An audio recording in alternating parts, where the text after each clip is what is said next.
Los libros de Primera y Segunda de Crónicas.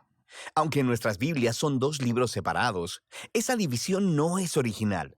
Debido a la longitud del rollo, el libro fue dividido en dos, pero fue escrito como un solo libro con una narrativa coherente. En nuestras Biblias en español, Crónicas viene después de los libros de Samuel y Reyes, y la mayoría de Crónicas es en realidad contenido repetido de esos libros. Así que la mayoría de los lectores modernos, cuando llegan a Crónicas, piensan, espera un momento, acabo de leer todo eso, y se lo saltan. Y eso es una pena, porque el libro es realmente único e importante en la Biblia. En el orden judío tradicional de la Biblia, Crónicas es en realidad el último libro porque resume todas las escrituras judías. La primera palabra en el libro es Adán, el primer personaje en el principio de la historia, y el último párrafo anuncia el regreso de Israel del exilio. Ahora, no sabemos quién escribió este libro, pero por los detalles en él, podemos saber que fue producido por alguien que vivió un par de siglos después de que los israelitas regresaran del exilio en Babilonia.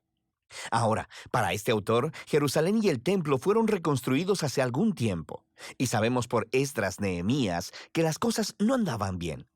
La gran esperanza profética era que la ciudad y el templo fueran reconstruidos, que Dios viniera a morar entre su pueblo. El rey mesiánico vendría, y todas las naciones estarían bajo su gobierno pacífico, y nada de esto ha sucedido. Así que el autor de Crónicas ha reconfigurado estas historias de David y Salomón y los reyes del pasado para proveer un mensaje de esperanza para el futuro. Y vemos que él ha diseñado este libro para enfatizar dos temas evidentes. Primero, la esperanza del rey mesiánico venidero, y segundo, la esperanza de un nuevo templo.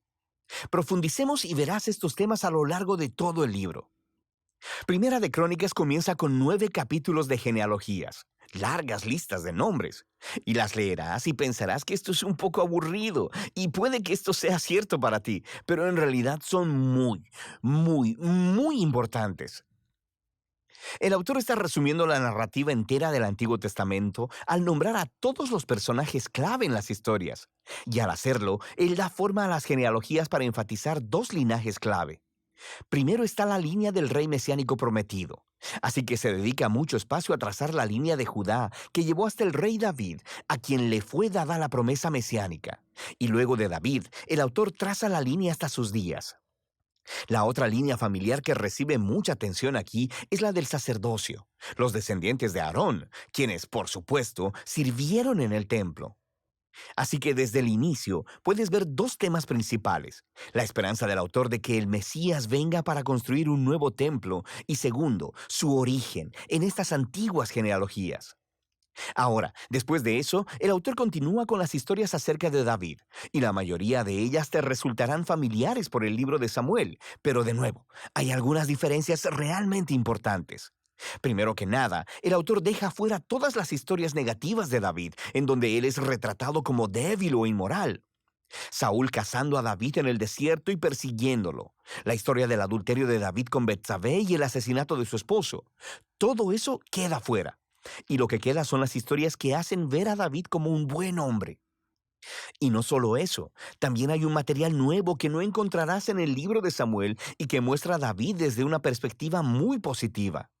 Hay un gran bloque de capítulos donde David hace preparaciones para el templo. Él organiza los recursos y los constructores y los levitas y los coros.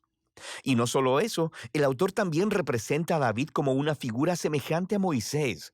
Dios le da a David los planos para construir el templo, así como le dio a Moisés los planos para construir el tabernáculo. De manera que, ¿por qué todo este nuevo material acerca de David? El autor no está intentando cubrir las faltas de David.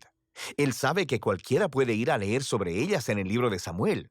Más bien, él está tratando de presentar a David como el rey ideal, para hacer de él una imagen o tipo del futuro Mesías del linaje de David. Es muy similar a cómo Jeremías y Ezequiel hablaron del Mesías venidero como un nuevo David. Esto es más evidente en la manera en que el autor recuenta la historia de la promesa del pacto de Dios a David en Primera de Crónicas 17. Cuando comparas la historia con su paralelo en Segunda de Samuel 7, verás que el autor de Crónicas está resaltando que ni David ni Salomón ni ninguno de los reyes de su linaje eran el rey mesiánico, y que cuando el Mesías venga será un rey como David. Así que para este autor, estas historias del pasado acerca de David son lo que sostienen su esperanza para el futuro. Después de que David muere, continuamos en Segunda de Crónicas, que se enfoca en los reyes que vivieron en Jerusalén. Y de nuevo, hay muchas cosas que coinciden con Primera y Segunda de Reyes, pero hay muchas diferencias clave. El autor ha dejado fuera todas las historias sobre los reyes de Israel del norte para enfocarse en el linaje de David. Y hay mucho nuevo material acerca de estos reyes del linaje de David. Él resalta a los reyes que fueron obedientes a Dios y añade historias acerca de cómo su obediencia llevó al éxito y a la bendición de Dios. Pero también añade nuevas historias acerca de reyes que fueron infieles a Dios, no siguieron la Torá y llevaron a Israel a adorar a ídolos. Y estos reyes enfrentaron horribles consecuencias, lo que llevó al exilio de Israel, un desastre que ellos mismos provocaron. Así que toda esta sección se convierte en una serie de estudios de carácter en donde el autor quiere que las generaciones posteriores de israelitas aprendan de su historia familiar para que así sean fieles a su Dios y a la Torah. Ahora, la conclusión del libro es también realmente única. Justo al final del libro, el rey de los persas, su nombre es Ciro, le dice a los israelitas que pueden regresar a casa, volver del exilio y reconstruir la ciudad y el templo. Y él dice en la última línea del libro: quien de entre ustedes sea de su pueblo, suba allá, y el Señor su Dios sea con él. Y así termina el libro, con una oración incompleta. Ahora, por supuesto, el autor sabe acerca del primer regreso del exilio y de las historias de Esdras y de Nehemías, pero evidentemente, desde su perspectiva, las esperanzas proféticas de Israel no fueron cumplidas en esos eventos. Así que este final incompleto muestra que la esperanza del autor está puesta en otro regreso del exilio, cuando el Mesías finalmente vendrá a reconstruir el templo y restaurar al pueblo de Dios. Así que el libro de Crónicas, el último libro de las escrituras judías, termina apuntando hacia adelante. Llama al pueblo de Dios a mirar hacia atrás para mirar hacia adelante, porque el pasado se ha convertido en la fuente de esperanza para el futuro. Así que Crónicas concluye la historia del Antiguo Testamento como una historia que está buscando un final. Y de eso trata este libro.